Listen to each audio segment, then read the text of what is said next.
Nah, Ibu dengan modal 500.000 ya, membuat sambal. Ya. Kenapa milihnya sambal?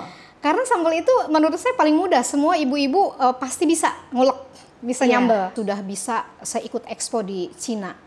Itu kaget banget saya kepilih untuk ke Cina. Kemudian saya juga bisa kepilih produk saya dijual di Host of Indonesia di Bremen. Itu kurasi juga. Sambal gitu loh Mbak. Kok bisa gitu ya? Saya nggak nyangka. Kan banyak Bu yang maksudnya udah usia pensiun ini akhirnya kemudian sakit karena bingung mau ngapain, nggak ada kegiatan, boro-boro berpikir punya penghasilan lebih gitu kan. Tapi Ibu ini anomali loh, malah penghasilannya berlebih-lebih setelah pensiun ya. Pernah rugi besar nggak? Pernah rugi besar. Itu ceritanya gimana? Jadi kalau rugi besar itu kesalahan bodoh saya sebetulnya, bodoh banget. Ke lapas itu ngapain Bu? Bersama dengan pemerintah atau sendiri juga? Walaupun di lapas dia harus menghidupi anak di rumah, nyekolahin anak. Saya bilang dari mana? Ternyata di lapas itu kan, di lapas wanita banyak pelatihan-pelatihan yang produknya bisa dijual. Nah itu saya tertantang, bikin sambal paling gampang. Nah satu, kedua juga saya pengen setelah mereka keluar dari lapas, cari kerja kan susah kalau nggak punya sertifikat, gila ijazah. Udah sertifikatnya dari saya aja, lolos latihan sambal. Lolos latihan sambal, sertifikat lolos latihan sambal. Pemasok MBG kebanyakan UKM. Ibu juga ikut dalam MBG juga? Iya, pemasok MBG? Iya. Ibu katanya bilang, saya ini bisa sampai seperti ini, sampai kemudian bisa ngirim ke 10 negara, begitu ya? Karena sebenarnya banyak dibantu oleh program-program pemerintah. Betul, sangat. Gimana ceritanya?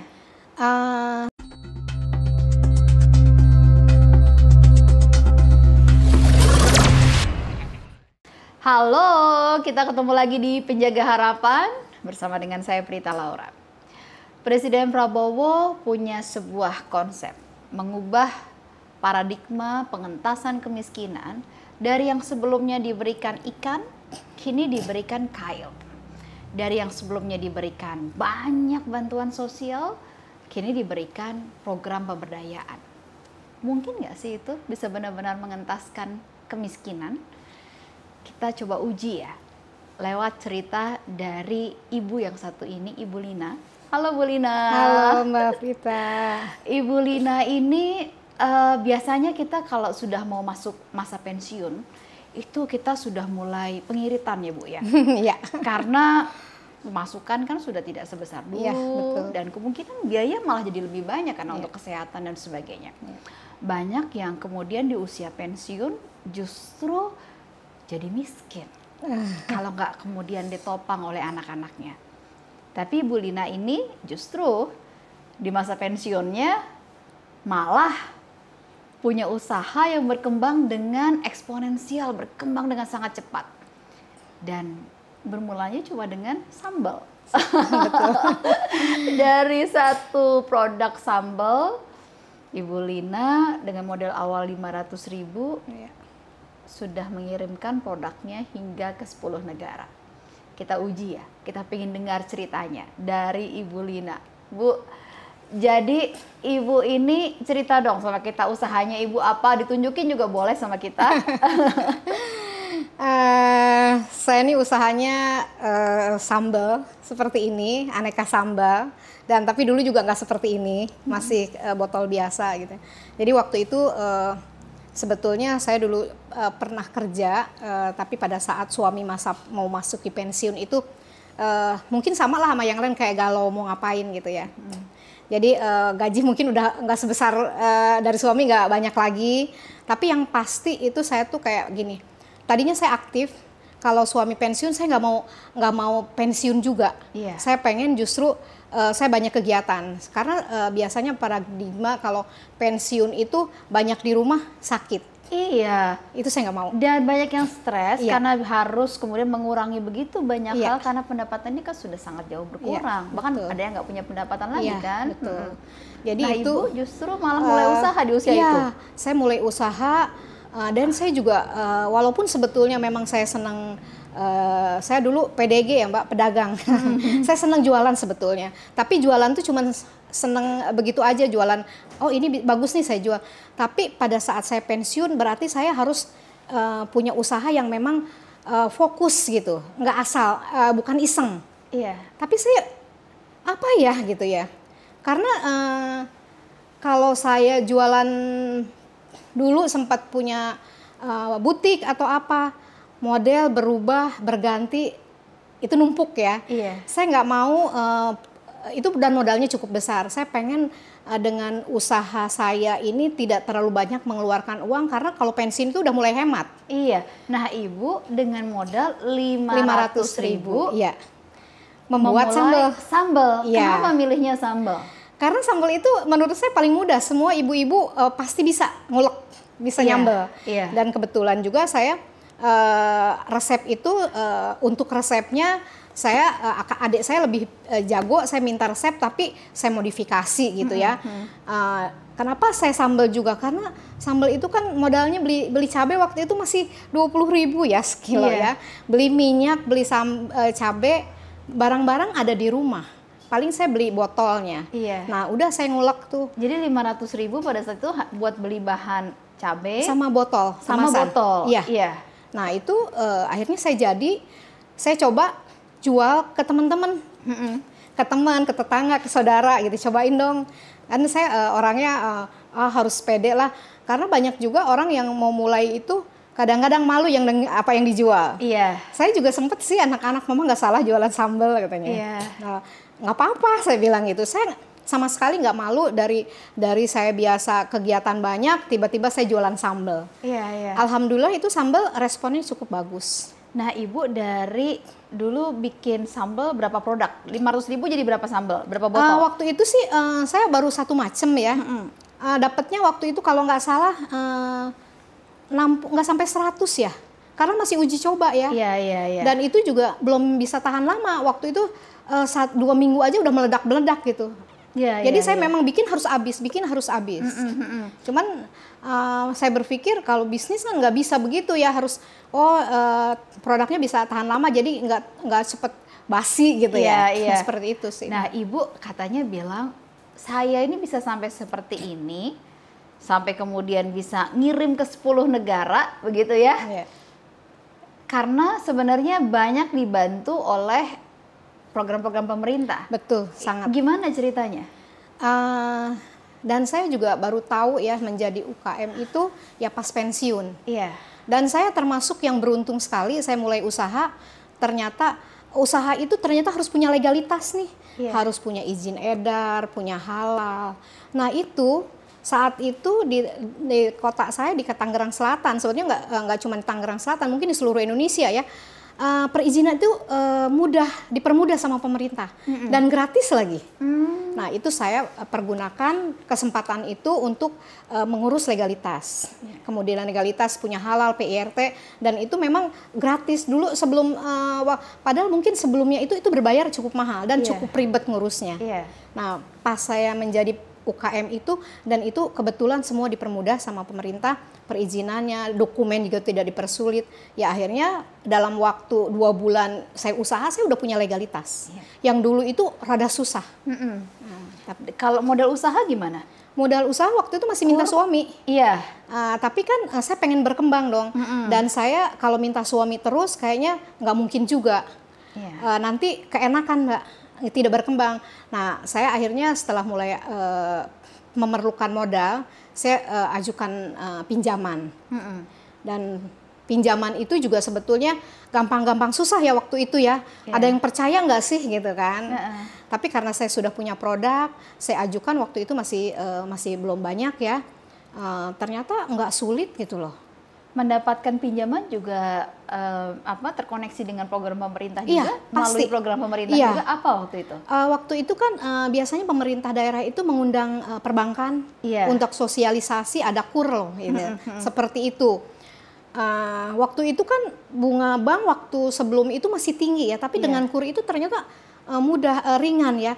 Saya berpikir gini, kalau saya waktu itu minjem ke teman atau saudara, dia ngasih bunganya pasti gede, minta keuntungannya gede. Iya. Dengan KUR tuh nyaman banget gitu. Udah Iya. sekian, waktu itu cuman berapa ya? Berapa bunganya waktu itu? 3% kalau nggak salah. 3% Kecil ya? banget ya. Iya, Sementara iya. kalau saya waktu itu ada yang mau masuk, saya mintanya 15% ya. Waduh. Iya. Jadi Ya. perbandingannya itu ya, kalau KUR dari 15%, kemudian ke 3% Iya, gitu ya. itu sangat. Jadi sangat amat meringankan bagi pelaku UMKM. Sangat sekali. Dan menurut saya ya, ini yang saya nggak tahu ya yang lain, tapi menurut saya mudah banget. Tidak dipersulit sama perbankan juga nggak dipersulit, Iya. nggak sama sekali. Berarti perizinan dibantu pemerintah, mendapatkan KUR juga. Ada juga pendampingan nggak sih Bu? Atau apa misalnya pelatihan begitu kan, karena banyak juga yang pengen masuk jadi UMKM tapi ya kayak Ibu di awal gitu, saya nggak tahu gimana cara bisnis, nggak tahu cara usaha dan sebagainya gitu, mulainya dari nol banget. Ada nggak sih itu juga pelatihan-pelatihan dari Banyak pemerintah? Mbak, jadi gini Mbak, banyak kan yang menjadi UKM kadang-kadang dia tidak mau nanya, tidak mau banyak belajar. Jadi kayak pengen disuapin gitu loh. Oh ini, kalau saya mencari. Wah ini saya tahu nih, ini ada komunitas ini, saya ikut jadi masuk komunitas itu. Oh ini ada program dari pemerintah, ada pelatihan, saya ikut. Nah seperti itu, masuk ke beberapa komunitas dan itu info banyak banget. Jadi ada juga yang memang dia usaha hanya bikin jualan-jualan, dia nggak mau bersentuhan dengan misalnya ada program pemerintah kayak pelatihan-pelatihan gitu ya, atau pelatihan kemudian perizinan gratis. Itu mereka tuh kayak pengennya disuapin gitu ya. Nah, kita harus mencari kan, ngurus UKM kan bukan kita doang, ribuan kan. Jadi kitanya memang yang harus cari. Cara nyarinya gimana Ibu? Kalau untuk dapat pelatihan-pelatihan itu seperti apa?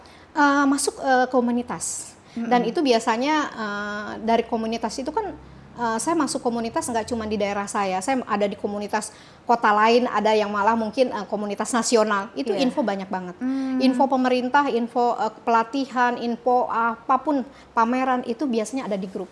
Ikut kurasi ini itu ada di grup UKM. Jadi disitulah Ibu berkembang ya, tahu bagaimana kemudian membuat makanan lebih awet, betul, bagaimana membuat makanan dengan volume yang banyak, bagaimana mengemas, bagaimana mengekspor. Itu hasil pelatihan semua, Mbak. Pajak, ngatur uang, semua itu pelatihannya ada di situ semua. Saya bisa apa sih waktu itu? Nggak bisa apa-apa loh Mbak. Tapi sekarang saya ngerti gitu, kayak kita harus membuat kemasan yang baik, harus punya perizinan, kemudian kita diajarin pembukuan, laporan keuangan. Sampai gitu. pembukuan laporan keuangan ada? Itu ada. Kalau kita mau tuh banyak banget Mbak, apalagi sekarang ya, itu kayaknya hal-hal yang kita harus belajar berbayar mahal, itu sekarang banyak yang gratis. Nggak usah yang mahal gratis. Bu, itu dari pemerintah dari atau pemerintah. dari mana? Benar-benar Dari pemerintah. gratis? Iya. Tapi kan kadang-kadang dari pemerintah kan banyak oknumnya yang gratis tapi gratis gitu, ada sesuatunya. Ngalamin juga nggak Bu? Saya nggak. Sama sekali nggak, benar-benar gratis. Gratis karena nggak cuma dari pemerintah, kita BUMN juga, perusahaan-perusahaan itu banyak berlomba untuk membantu UKM. Nggak hanya mungkin kalau dana mungkin terbatas ya, tapi kalau dengan ilmu misalnya pelatihan-pelatihan ya, mungkin sekarang lebih banyak kayak kelas ekspor atau apa, atau kita untuk perizinan yang susah seperti BPOM sekarang dipermudah sama pemerintah. Seperti itu. Kalau untuk marketing, jadi untuk penjualan, Ibu kan bisa sampai ke ada mengirim ke 10 negara ya. Itu juga dibantu oleh pemerintah juga. Iya Mbak, kita kan buka sering pasarnya. Buka pasar itu kan kita sering ada business matching atau memang yang paling baru kemarin itu ada kita Trade Expo Indonesia ya. Saya udah 7 tahun dan 7 kali ikut ya. Berarti kan udah lama banget ya. Berarti itu program sudah ada dari dulu. Nah itu sebetulnya kesempatan UKM mencari buyer seperti itu. Enggak cuma dari luar, lokal juga banyak. Seperti itu. Udah kemana aja Ibu diajak oleh pemerintah untuk menemukan buyer sampai 10 negara itu? Makanya saya kadang-kadang suka ya bukan kadang-kadang, selalu bersyukur ya. Banyak sekali kemudahan yang saya dapat ya. Itu dia dari mulai perizinan, kemudian bantuan finansial juga saya banyak mendapatkan, bantuan alat produksi juga. Bantuan untuk ikut expo di luar negeri juga banyak gitu. Itu saya terima kasih banget seperti itu. Alhamdulillah. Memang nggak tahu ya, mungkin kitanya yang harus aktif ya, gitu, harus aktif gitu. Nggak mungkin lah orang nih kamu ini enggak. Jadi nggak bisa Iya. modelnya kayak ya, pemerintah nyuapin semuanya, kasih Nggak. ikan semuanya, emang kasih kail aja ya. Kita juga harus iya. aktif memancing Iya, sendiri ya. memancing. Kita juga harus edukasi terus untuk produk kita, memperbaiki kemasan, melengkapi legalitas gitu. Networking seperti ini sebenarnya kayak sekarang UKM masuk retail itu mudah. Iya. Orang disediain kok. Difasilitasi pemerintah, misalnya dinas-dinas mengundang tuh retail-retail modern gitu ya untuk kurasi. Mudah sekali gitu. Jadi bisnis nggak ada matching itu dipertemukan antara UMKM dengan off takernya Iya. begitu ya, Iya, dipertemukan betul. sehingga kemudian terciptalah kemudian bisnis-bisnis ya. Iya. 10 negara mana aja, Bu? Sebentar, Mbak. Tadi itu ya, kalau dulu untuk ke sana kita kayak mau masuk ke supermarket itu susahnya minta ampun ya. Mau ketemu gitu ya? orangnya aja susah. Susah Sekarang ya, Bu, pemerintah tuh membuka banget. Susahnya Undang. gimana waktu dulu Ya kan ceritanya? kita kalau mau masuk supermarket atau apa ya toko-toko modern gitu, kayaknya UKM dipandang sebelah mata ya. Tapi kan memang sekarang UKM tuh udah bagus ya, udah naik kelas lah ya. Iya, dari iya. semua legalitas kemasan dan bagus. Dan sekarang juga program pemerintah memang memfasilitasi produk UKM bisa setara dengan produk-produk yang udah pabrikan besar gitu. Seperti itu sih, Mbak. Jadi dengan itu akhirnya lebih mudah sekarang. Lebih mudah ya? sekarang. Sekarang kan Jadi banyak udah sekali. nggak dipandang sebelah mata lagi ya Enggak. produk-produk Malah UMKM produk ya? UKM, kalau saya lihat ya, kebetulan saya banyak banget teman-teman UKM yang seluruh Indonesia, produknya tuh wow banget. Gila, ini produk UKM udah kayak dari luar negeri gitu produknya. Desainnya, atau Iya, kemasannya, iya. atau rasanya juga udah bagus. Tadi 10 negara kemana aja sudah mengirimkan produknya? Waktu awal banget itu saya menjadi UKM itu produk saya sudah bisa saya ikut expo di Cina. Itu kaget banget, saya kepilih untuk ke Cina, kemudian saya juga bisa kepilih produk saya dijual di Host of Indonesia di Bremen, itu kurasi juga. Sambal gitu loh, Mbak. Kok bisa gitu ya? Saya nggak nyangka kok saya bisa gitu produk saya dijual di Jerman. Itu kurasi gitu ya. Itu kan sama program pemerintah gitu ya. Itu banyak banget seperti itu gitu, Mbak. Sekarang program produknya bukan cuma sambal ya sekarang Iya. ya, sudah banyak variannya. Udah banyak. berapa banyak variannya? Kalau sambal yang saya produksi rutin ready ya itu ada 5 macam. Tapi saya tuh udah punya hampir 20, itu semua sambal mau rasa apapun dan semua sudah punya legalitas. Udah lengkap legalitasnya. Dari sambal saya juga punya frozen food. Frozen food saya juga tadinya cuman hanya ayam, bebek, sekarang hampir 20 macam. Dari mulai sapi mercon, paru mercon, sampai Mbak yang orang mungkin nggak kepikiran, buntil aja saya bikin frozen. Wow. Buntil, semur jengkol gitu. Padahal itu itu kan makanan yang kayaknya orang pasar banget gitu, tapi itu bisa naik kelas. Bu, itu kan butuh pengetahuan teknologi pangan yang advance. Ibu taunya dari mana itu? Belajar dari mana? Banyak, Mbak. Ya itu saya bilang kesempatan belajar tuh banyak asal kitanya mau. Pelatihan ini, saya tuh kalau begitu ada misalnya di share ada grup, ada pelatihan ini ngisi formulir, saya langsung nomor 1, wah udah dari sekian pilih gitu kan, itu bisa. Karena kan tidak semua pendaftar bisa ikut ya. Misalnya dari sekian ribu dipilihnya cuma 50 orang ya. Saya alhamdulillah banyak kepilih gitu, seperti itu. Saya banyak belajar seperti itu sih. Nah, Ibu kalau ada yang bilang nih ya, dulu kalau apa benar sih bahwa orang yang nggak punya, orang yang termasuk dalam kategori miskin, ini bisa diberdayakan dengan UMKM, sehingga kemudian dia bisa naik kelas, bisa kemudian mandiri. Menurut Ibu itu mungkin nggak sih? Sangat mungkin, Mbak. Sangat mungkin banget. Sangat mungkinnya gimana? Kalau Ibu kan berasal dari sudah berpendidikan sebelumnya, sudah punya penghasilan, nah ketika pensiun Ibu memulai. Tapi kalau ini kan masyarakat yang benar-benar dari awal, ya memang nggak tahu apa-apa, nggak tahu cara usaha, gitu, cuma bisa masak-masakan di rumah gitu. Mungkin nggak sih, Bu? Kalau sangat mungkin, karena gini, Mbak, saya sekarang lebih banyak sekali ketemu dengan komunitas atau lembaga apapun ya, yang justru yang memang dia tidak pernah tersentuh ya sama pemerintah. Dia jualan cuman pedagang keliling gitu ya. Tapi sekarang misalnya saya seperti di lingkungan saya ada masjid ya, itu menampung pedagang-pedagang kaki lima seperti itu. Nah, dari situ mereka tuh pengurus masjidnya itu manggil pelatihan untuk memberikan pelatihan seperti saya misalnya, saya diundang sama masjid tersebut untuk memberikan pelatihan.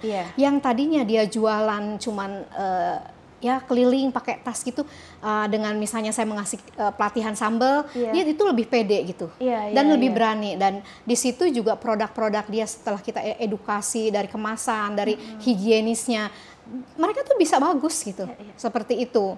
Dan lagi juga banyak sekali sekarang. Kalau saya bilang tinggal maunya sih sekarang ya. Tinggal maunya. Tinggal mau jalan, karena semua tuh pemerintah udah nyediain begitu banyak dan gratis untuk masyarakat akses supaya bisa mandiri hidupnya. Banyak sekali. Makanya saya kadang-kadang kalau misalnya saya sih suka ketemu pedagang atau apa, suka nanya, Bu ini enak loh Ibu, tapi kemasannya kurang bagus Bu, coba deh dibagusin, tapi kan mahal. Ibu datang deh ke kelurahan, coba masuk ke komunitas UKM di kelurahannya, daftar deh. Caranya gimana? Ya datang ke kelurahan, saya pengen menjadi binaannya kelurahan ini, mau jadi mau ikut pelatihan-pelatihan. Nah itu mereka nanti diajarin cara ngemas yang baik, seperti itu gitu. Saya tuh sering kalau beli kue gitu apa, kalau enak tuh saya tuh ini produk enak banget, sayang banget nih hanya tetangga atau itu bisa dijual di pinggir jalan aja, ini bisa dijual bagus loh. Jadi di dalam komunitas UMKM itu pun juga saling membantu satu sama lain ya Bu ya, saling bertukar pengalaman, bertukar pengetahuan, saling bertukar pelatihan juga. Ibu teh pernah nggak sih ada masa-masa, kan Ibu kan memulai usaha ini di usia-usia pensiun ya. Sekarang Ibu udah 64 tahun. 64 tahun. Tapi saya nggak merasa tua. Nggak merasa tua. Karena mainnya sama muda-muda. UKM muda semua dan itu pintar-pintar sekarang, Mbak. Iya. Nah Ibu pernah nggak sih ngerasa kayak titik terendah gitu, aduh putus asa deh, ngapain udah umur segini masih ngurusin kayak ginian. Biasanya banyak orang udah santai di umur sekian gitu. Pernah nggak ngerasa saya lebih banyak ketika lagi gagal, lagi susah, itu ada. Kalau kita kayak misalnya gini Mbak, kita lagi banyak orderan, tiba-tiba tuh karyawan tuh ada yang nggak masuk dengan alasan yang tidak jelas. Saya bilang saya sebetulnya nggak usaha pun suami saya masih punya pensiun ya, masih bisa lah.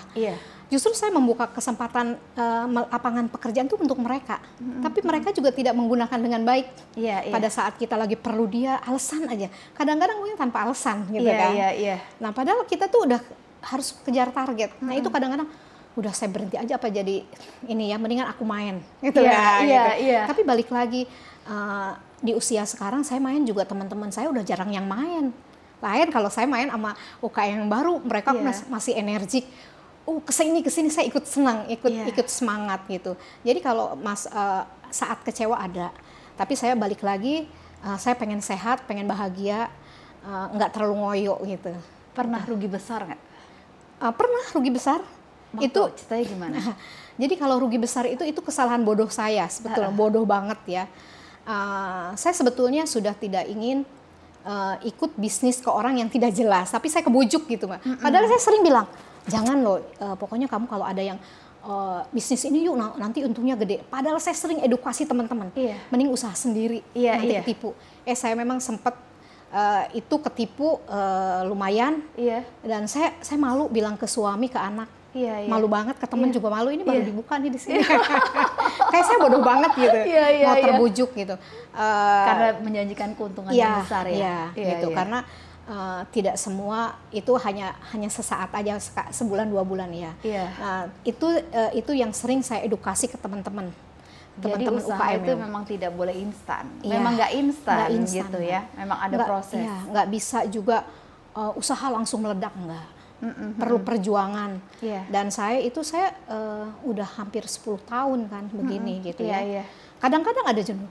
Gue kerjain masih jualan sambal, masih gini-gini ngurus. Saya masih senang ikut bazar ya. Kenapa saya senang ikut bazar, Mbak? Ada interaksi dengan konsumen. Saya pengen tahu produk saya ini enak nggak gitu ya. Mereka percaya nggak gitu dengan produk saya. Kayak gitu. Karena dengan usia saya sekarang, kalau saya diam di rumah pasti sakit. Kan banyak Bu yang maksudnya udah usia pensiun ini akhirnya kemudian sakit karena bingung mau ngapain, nggak ada kegiatan, boro-boro berpikir punya penghasilan lebih gitu kan.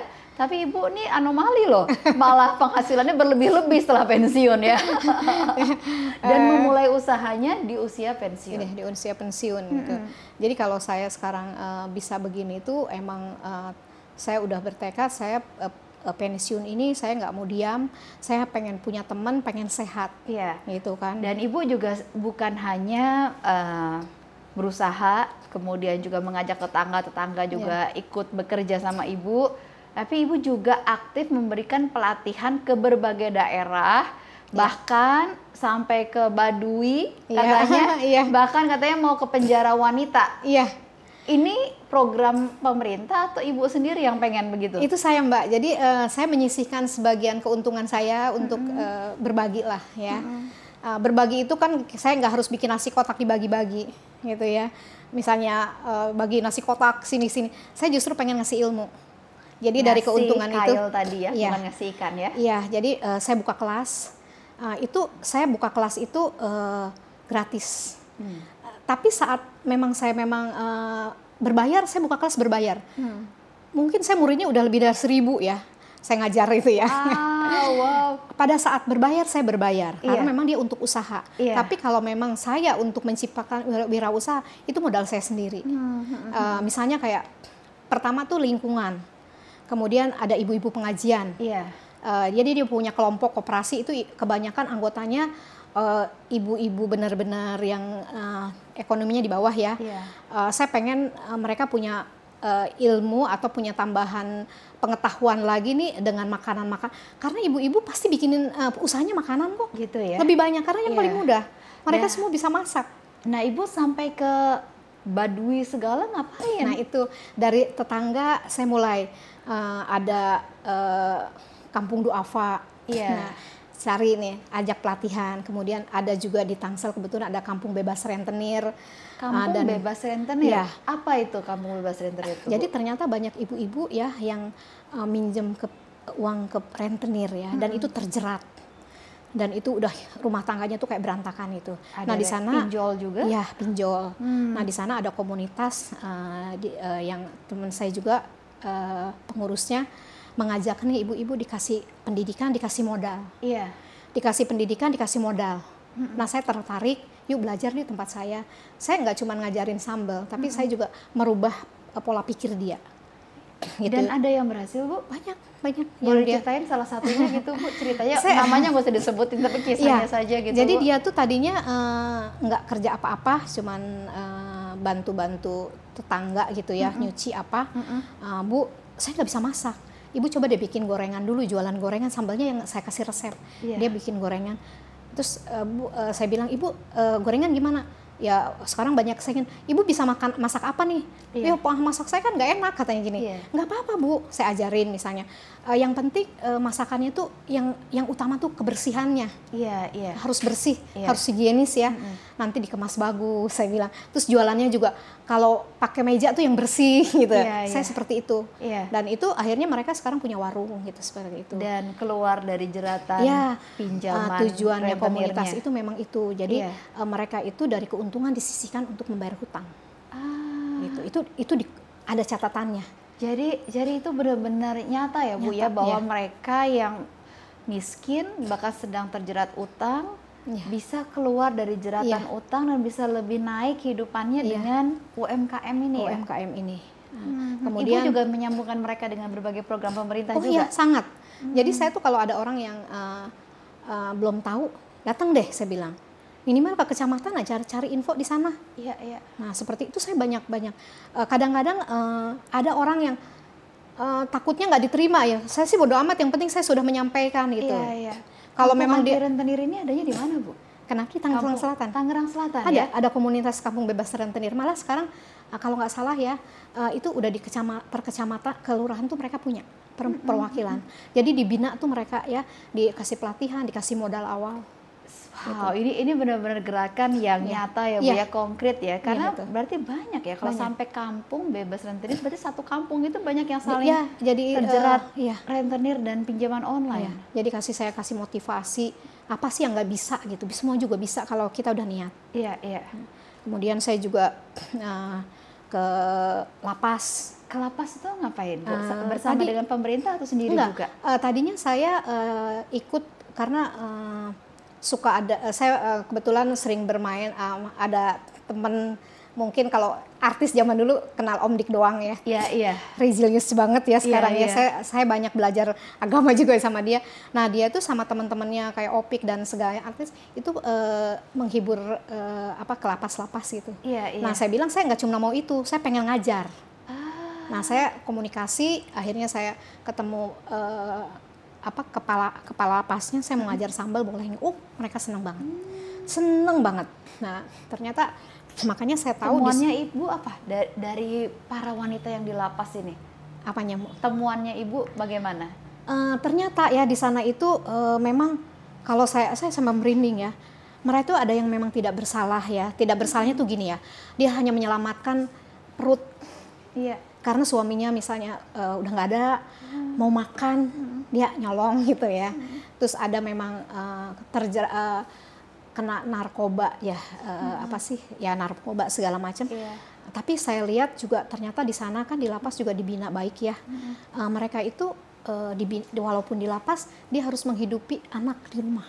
Iya, nyekolahin anak. Saya bilang dari mana? Ternyata di lapas itu kan, di lapas wanita banyak pelatihan yang produknya bisa dijual. Yeah. Nah itu saya tertantang, bikin sambal paling gampang. Nah satu, kedua juga saya pengen setelah mereka keluar dari lapas, cari kerja kan susah kalau nggak punya sertifikat, ijazah. Udah sertifikatnya dari saya aja, lolos latihan sambal. Lolos latihan sambal, sertifikat lolos latihan sambal. Punya keahlian. Saya perlu juga tuh Bu, kayaknya saya pilih sertifikat lolos latihan sambal. Saya bilang boleh nanti foto-foto pelatihan tuh dipajang di rumahnya, saya bilang gitu. Iya. Jadi mereka itu kayak keluar itu jualan nasi uduk, jualan gorengan. Saya bilang bikin nasi uduk kalau sambalnya nggak enak. Iya. Tapi kalau sambalnya enak, apapun jadi enak. Nah itu saya masih mereka tuh antusias. Dan saya 2 kali sempat bikin pelatihan di lapas. Cuman satu mimpi saya tuh pengen memberikan alat ke lapas. Jadi pengen di lapas itu memang ada alat-alat yang saya pengen lapas tuh punya sambal lapas gitu ya. Itu nanti kan keuntungnya untuk mereka juga. Karena ternyata mereka itu membantu keluarga. Saya pengen ngasih blender, ngasih botol, ngasih penggorengan dan sebagainya gitu. Itu pengen banget, itu yang sampai sekarang saya kayak masih gemes, saya belum ini. Tapi mudah-mudahan awal tahun saya udah bisa memberikan itu. Semoga habis podcast ini nanti banyak yang bantuin. Bu, coba Bu lihat Bu sambalnya Bu.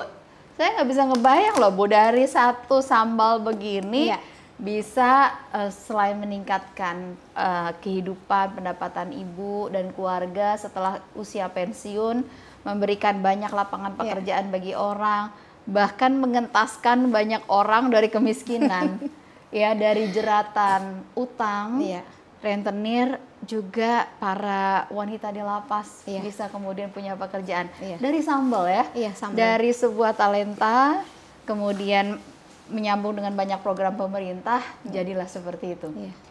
Satu program pemerintah juga soal UMKM yang digencarkan terus, soal digitalisasi UMKM. Nah Ibu juga ikut juga dalam digitalisasi UMKM. Sekarang kalau nggak kita tidak ngikutin arus sekarang ya, zaman digital, ya udah kelibas saja gitu kan.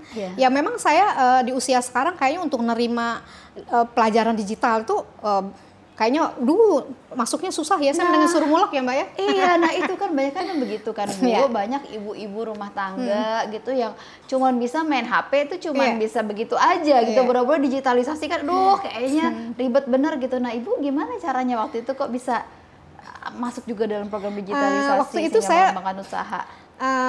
Karena saya perlu banget ya, anak saya juga membantu, tapi kan namanya anak kadang-kadang mut-mutan ya Mbak ya. Saya ngikutin program pemerintah, sebenarnya ini ya, Kementerian Pendidikan Kebudayaan ya.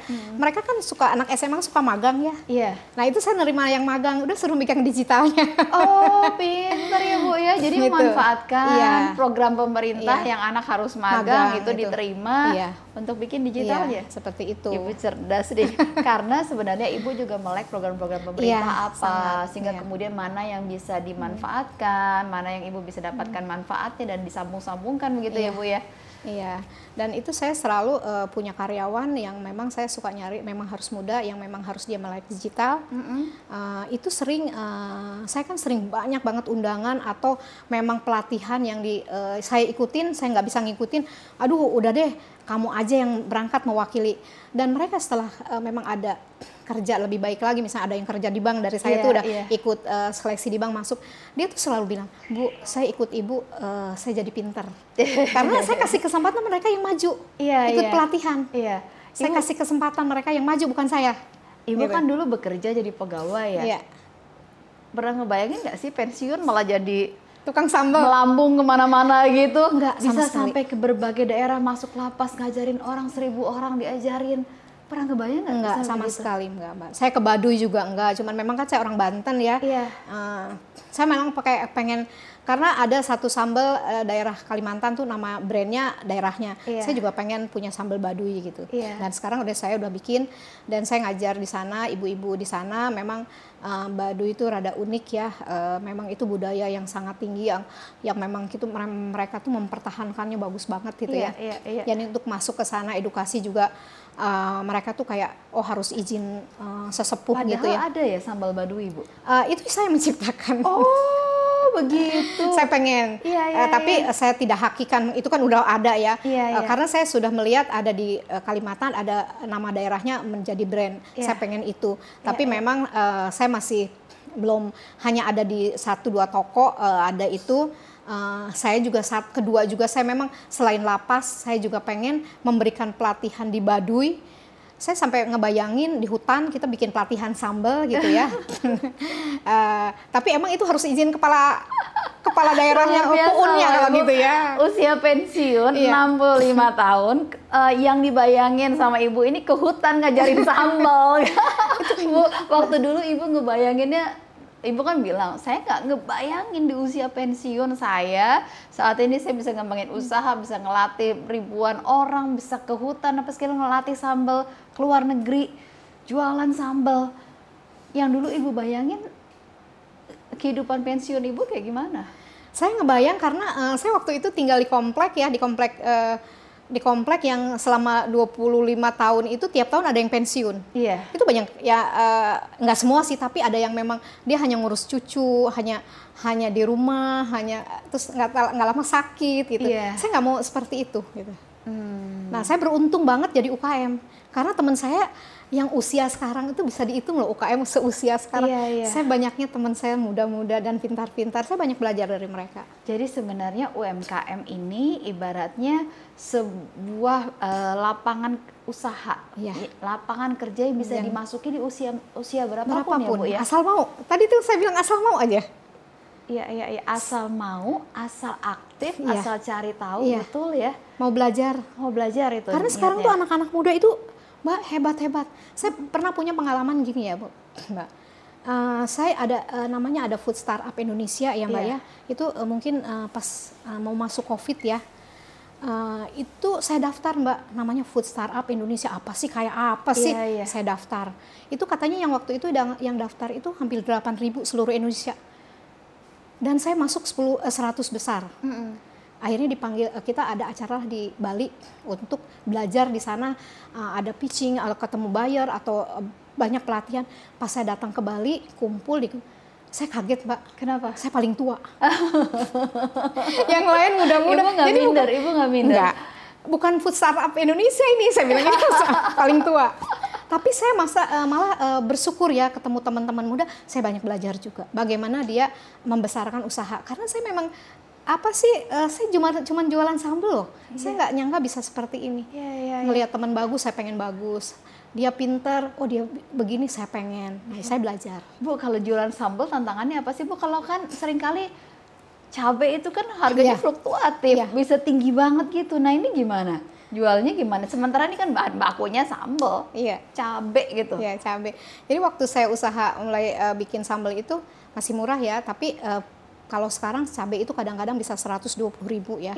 Kalau waktu saya dulu masih 30 ya dulu. Nah, itu ngakalinnya gimana kalau pas harga lagi tinggi, Bu? Jadi Mbak gini, waktu saya pertama bisnis sambal itu, usaha sambal, Saya tuh nggak tahu, saya udah harga sambal saya mulai di 30.000 7 tahun 8 tahun lalu udah 30 itu mahal banget. Bu Lina jualan sambal mahal banget. Yang lain tuh jualan 15.000, saya 30 nggak apa-apa. Saya suka yakin gini, kalau kita punya produk bagus, kualitas bagus, pembelinya juga. Jadi gini, produk yang baik akan ketemu pembeli yang baik. Gitu. Jadi saya nggak merasa produk saya nggak bakalan dibeli karena mahal, enggak. Karena kita laku enggaknya produk bukan karena produknya aja, tapi bagaimana kita mengemas dan sebagainya. Kemudian kita juga berinteraksi dengan pelanggan. Seperti itu mempengaruhi. Nah, dengan harga tinggi itu bisa ngakalin kalau harga cabai jadi mahal. Nah, gini karena gini Mbak, kalau pada saat tinggi ini teman-teman nih yang tadinya murah tiba-tiba jual tinggi, orang kan kaget. Kalau saya mau 100.000, 120 saya nggak pernah naik. Caranya gitu. Cuman kadang-kadang gini, jadi kalau dalam 1 tahun 2 bulan itu naik, berarti kan selebihnya kita untung. Nah yang 2 bulan ini kadang-kadang saya suka berdoanya, mudah-mudahan jangan orderan yang ribuan. Karena saya pasti rugi gitu ya. Kalau naikin saya nggak bisa, karena kita kan kalau jualan saya memang udah, kita tuh jualan tuh kan nggak mungkin tiap hari harga cabai naik, jualan naik, turun enggak. Karena kita itu harus akan menentukan juga kepercayaan konsumen. Ya, Bu. Bu, kalau Ibu bisa kasih pesen nih untuk di luar sana nih banyak ibu-ibu atau mungkin bapak-bapak gitu ya yang memasuki usia pensiun, ternyata masih ada peluang loh buat bekerja. Bagaimana Bu? Silakan coba kasih pesan kepada mereka, Bu. Jadi gini Mbak, karena memang saya bisnis itu mulai dari pensiun. Jadi alhamdulillah sekarang ini saya hampir kerjasama dengan lebih dari perusahaan-perusahaan atau instansi pemerintah, lebih dari 20 itu saya sebagai narasumber untuk yang memasuki masa pensiun. Jadi Ibu jadi motivator karena bagi saya mereka yang mau pensiun. Saya produk nyata, istilahnya memang saya jadi UKM bisa ekspor, bisa produk saya ada di mana-mana, bisa ngajar, bisa apa, itu dari karena pensiun. Bukan katanya, tapi saya melakukan sendiri.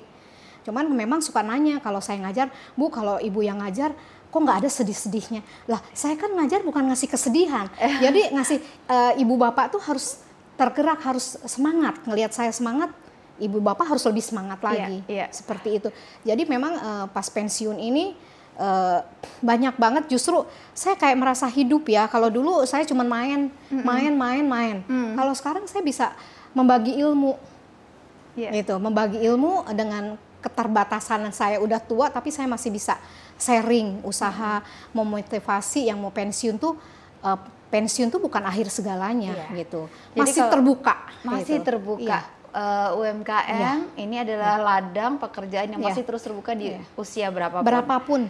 Nah, Ibu bisa nggak kasih 3 tips begitu bagi orang yang ingin memulai usaha UMKM begitu? Tadi Ibu sampaikan bahwa ada juga terkoneksi dengan program-program pemerintah. Bagaimana seharusnya dilakukan? Satu, jangan malu. Kan ada yang malu, jadi bos tiba-tiba jualan sambal kayak saya gitu. Satu, jangan malu, kemudian jangan malas, mau belajar. Banyak, kalau saya awalnya tuh senang silaturahmi Mbak, karena dari silaturahmi itu rezeki banyak banget. Itu jangan menutupi diri. Oh saya pensiun, atau saya nggak bisa apa-apa. Bilang bisa, saya suka dapat orderan atau apa, Bu Lina bisa, pulang nyut-nyut apa ya gimana. Tapi saya bisa dulu pemecahnya. Pokoknya bisa dulu ya, ambil mikir gitu gimana caranya. Itu juga emang kayak pasti gitu ya, Allah tuh oh ini udah semangat nih gitu ya. Jadi saya selalu jangan bilang tidak bisa, kita bisa. Tapi juga jangan cuma ngomong doang, buktikan. Gitu. Mau belajar, itu aja. Satu lagi. Terus, yang terakhir, jangan baperan. Kalau masalah uang juga jangan terlalu dipersulit. Sekarang banyak banget kayak program pemerintah KUR. Kita bodoh, kita bisa belajar dari pemerintah juga, program pemerintah banyak banget. Jadi UKM mau jadi pengusaha itu jangan merasa rendah diri. Harus mau maju, mau bertanya, harus semangat, itu aja. Nah Ibu, terakhir nih Bu, Ibu punya pesan apa? Misalnya ngasih masukan buat pemerintah nih gitu ya, Pak Prabowo tolong dong UMKM dibeginiin gitu, contoh coba silakan Bu. Sampai saat ini sebetulnya sudah banyak, tapi saya berharap ke program Pak Prabowo, sebenarnya ini udah nyata banget ya Mbak ya.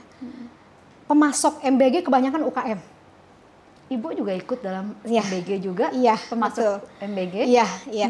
Jadi Makan bergizi pemerintah gratis ya? juga dari Kementerian UMKM itu mengundang UKM-UKM yang sudah siap produknya dipertemukan dengan pemilik MBG. Nah itu mereka itu membeli produk dari mulai untuk misalnya kayak kebersihannya ya, untuk pewangi atau sabun gitu, sampai dagingnya, sampai makanannya, kemasan, itu kebanyakan sekarang UKM. Jadi itu benar nyata ya? banget. Itu nyata ya, benar-benar Kita nggak nyangka loh dibuka untuk UMKM. UKM. Dan kemarin saya lihat ya, kita kemarin kan dipilih mungkin ada 30 ya. Itu semua banyak yang deal. Iya, iya. Banyak yang deal. Untuk menjadi pemasok ya Iya. dalam rantai pasok. Nyata bener gitu. Saya pikir nggak mungkin lah UKM bisa pasok ya. Iya. Karena harga cukup bersaing gitu ya. Iya. Tapi ternyata mereka juga MBG ini tidak menjatuhkan harga. Kalau saya lihat ya. Iya. Jadi UKM juga enjoy. Malah terbantu. Iya, iya. Jadi produksi makin meningkat. Jadi Gitu. nyata ya bahwa apa yang disampaikan program makan bergizi gratis Iya. ini membuka peluang juga bagi UMKM menciptakan lapangan kerja sebagai bagian dari multiplier efek. Itu nyata. Ibu Dan rasakan kitanya ya? juga berarti kan bisa lebih menyerap tenaga kerja lagi. Iya. Kalau kita perlu modal kur mudah. Iya, iya, iya. Jadi Kur kan sudah sekarang sangat kayaknya kalau nggak dimudahkan salah ya. dipermudah lagi ya. Dipermudah lagi. Saya aja juga belum lunas sudah mau ditawarin lagi nih. Iya, iya, Gitu. iya, iya. Seperti itu, dan buat saya kalau minjem memang mendingan kur ya daripada kita minjem ke rentenir. Belum lagi nanti kan ada Sapa UMKM. Oh iya. Satu data dari UMKM semua supaya kemudian orang kalau mau berbisnis apa segala macam punya data yang sama. Satu data. Iya. Menurut Ibu itu bagaimana? Bagus Mbak, karena menurut saya gini, sekarang ini sih pengalaman saya ya. Kalau sekarang kan pemerintah sudah mulai ya. Kayak saya ini kan BUMN banyak ya Mbak ya. Tiap BUMN mengharuskan punya binaan. Kalau dulu satu UKM bisa jadi binaan 10 BUMN. Saya binaan ini binaan, dan mereka ngaku ini. Kalau sekarang enggak, satu UKM sebaiknya jadi satu binaan BUMN biar data juga valid. Data pemerintah. Iya, iya. Jumlah UKM sekian, yang Iya. terbantu sekian, yang belum sekian gitu. Iya, iya. Jadi tepat sasaran ya Bu ya. tepat sasaran. Jadi kayak saya walaupun dari BUMN ini, Bu jadi binaan kami ini, saya udah cukup milih satu. Kebetulan saya binaan Pertamina dan binaan Bank Indonesia. Iya. Kalau KUR sekarang saya minjemnya ke BRI gitu. Dan itu saya 3 fokus aja saya udah banyak bantuan. Sudah banyak bantuan bantuan ya. banyak bantuan, banyak kesempatan buat saya. Terima kasih loh Bu Lina nih sudah berbagi semangat dengan kita nih. Saya terlalu semangat kali ya Mbak. Iya, Saya bangga soalnya jadi UKM. Saya sama sekali tidak mendapatkan cerita sedih dari Bu Lina karena memang semangatnya luar biasa begitu ya. Bermodal dari sambal menciptakan lapangan pekerjaan, meningkatkan ekonomi keluarga, bahkan menolong banyak orang yang terjerat utang, terjerat kemiskinan, bisa keluar dari kemiskinan dari utangnya, dan ikut memberdayakan lapas, wanita-wanita di lapas. Pengen itu lagi. Ke produk sampai ke 10 negara dan sampai ke pedalaman-pedalaman Baduy. Satu lagi nih Mbak. Apa? Satu lagi Ini itu produk yang ready to eat. Iya. Ini yang UKM, jadi kan UKM itu disuruh inovasi ya sama Iya. pemerintah ya. Hayo UKM inovasi. Inovasi kan perlu biaya ya Mbak ya, mahal. Iya. Dan alhamdulillah ini juga saya berkat bantuan Bank Indonesia, saya punya alat namanya Retot. Jadi makanan ini bisa tahan 2 tahun di luar. Wow. Nah ini sebetulnya solusi di masa sekarang kayak untuk bencana alam, umroh, haji, traveling atau apa, yang kangen makanan Indonesia, nggak harus masak langsung, kita bisa dibawa kemana-mana. Iya, Sebetulnya buat program MBG juga bagus. Iya. Mereka itu nggak takut keracunan lagi karena ini awet 2 tahun. Iya. Sebetulnya bagus. Terima kasih Bu Lina sudah berbagi semangat sama kita. Jadi memang ya sepanjang kita punya keaktifan, nggak malas untuk mencari tahu, banyak program pemerintah yang tersedia. Banyak Mbak. Bisa diakses gratis untuk kemudian mengentaskan kita dari keterbatasan kemiskinan menjadi mandiri dan berdaya. Jadi kita nggak nyangka ya, dari satu talenta sederhana seorang ibu rumah tangga membuat sambal saja, jika kemudian digabungkan dengan berbagai program pembinaan dan berbagai program pemerintah lainnya, ternyata kemudian bisa mengentaskan kemiskinan, bisa kemudian memberdayakan kehidupan banyak orang, dan memberikan lapangan pekerjaan, bahkan mengeluarkan orang dari jeratan pinjaman, utang yang menjerat mereka begitu rupa, dan yang paling penting mengantarkan mereka menjadi mandiri. Sebuah Sambal mengalami begitu banyak perjalanan dengan berbagai program pemerintah dikawal dan kemudian berakhir menjadi sebuah kemandirian. Makasih ya Bu Risma. Sama-sama. Sukses terus buat terima kasih. Sambalnya. Berikutnya mau ekspor kemana lagi? Mungkin yang sudah ada kita perbicaraan itu ke Kanada sama Korea. Tapi belum deal jumlahnya berapa. Tapi kalau kemarin tuh udah ada yang kemarin hasil business matching waktu trade expo tuh Australia sih. Wow, oke. Kanada, Korea dan Australia, nantikan kedatangan sambal Ibu Lisna. Terima kasih. Sama-sama, makasih Mbak dikasih kesempatan.